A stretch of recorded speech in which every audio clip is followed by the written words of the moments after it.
He's not really doing anything yet. So you need to make these.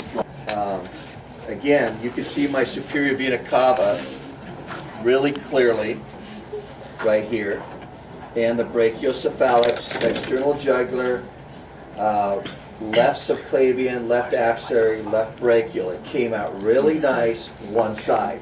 My other side did not come out at all. We've got some groups that have a really nice transverse jugular going across here, connecting their two jugulars, because they just got injected better than mine.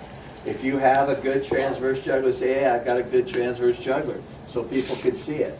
Not everybody gets that because of the injection or because they cut it by accident or something like that. But as you can see, mine did not get injected very well on the other side. I rolled my lungs over. Well, before I get to that, my arterial system, however, came out pretty good.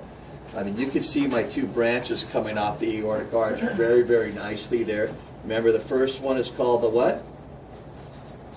That's the brachiocephalic. And then the second one?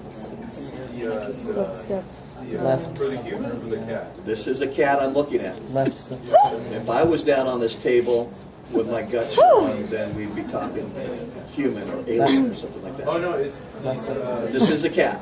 Left subclavian. So this is the left subclavian, not a carotid. But, hey, you're supposed to be paying attention to me. But if I shove this over, then we can see the branches right here very nicely. So here's the left common carotid, which again on human came right off the aortic arch. But here it's coming off the brachiocephalic. And then here's the right carotid coming off a little bit later, and the right subclavian right here. A little different. Now, what's also kind of cool is that this branching mechanism that you see here can be in different ways. There are variations to this branching.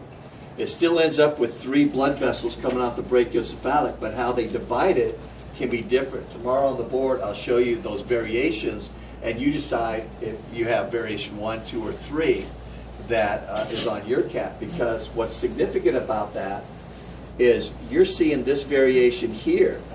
This is one of them. There's 2 more where this blood vessel here, the right carotid, is actually coming off the left carotid. And then they have a shared carotid. And then there's another one where all 3 of these blood vessels are coming off of a common point. It's just different.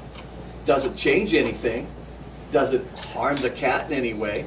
This isn't like the transposition of great vessels where you've got blood flow going the wrong way. It's just a variation. And on the practical, if you've only seen your cat and not others, you might get, what does Mr. Chandler do here? Did he cut something? And you got to see stuff. Roll it over, see the aorta, again, get it off so that you can see it. Break through the diaphragm right here. There's my diaphragm. Break it through so you can see what's coming right after. Take a look right down here. Look at this guy right here. That's my celiac. And then look for the 3 little pigs. There's the hepatic. There's the gastric.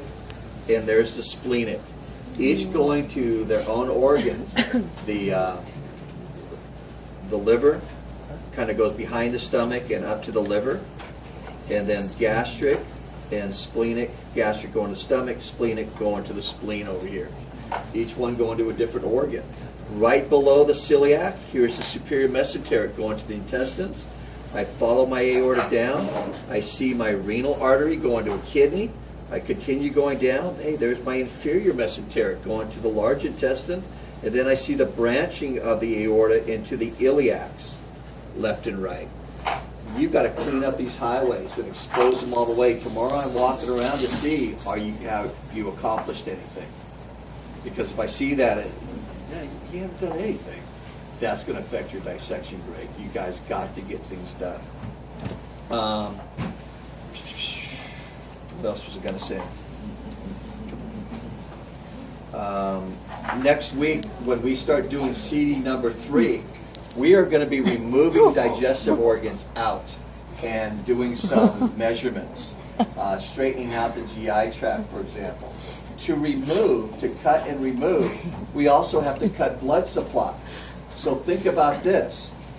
was we cut blood supply, we want to keep as long of a vessel as possible. In other words, we don't want to cut the superior mesenteric right when it comes off the aorta. We want to cut it as far away from the aorta as possible so we still have that visible after we take out organs. We don't want to cut the celiac here. We want to cut the gastric, splenic, and hepatic as far away from the celiac as possible so we can still see those three branches. Because once we take the organs out, all you're going to see are stubs. Make sense? So we don't want to cut them right next to the aorta because then we won't have anything to study. So taking all this stuff out is critical. So go for it, clean things up, have fun, and it's done. Yay.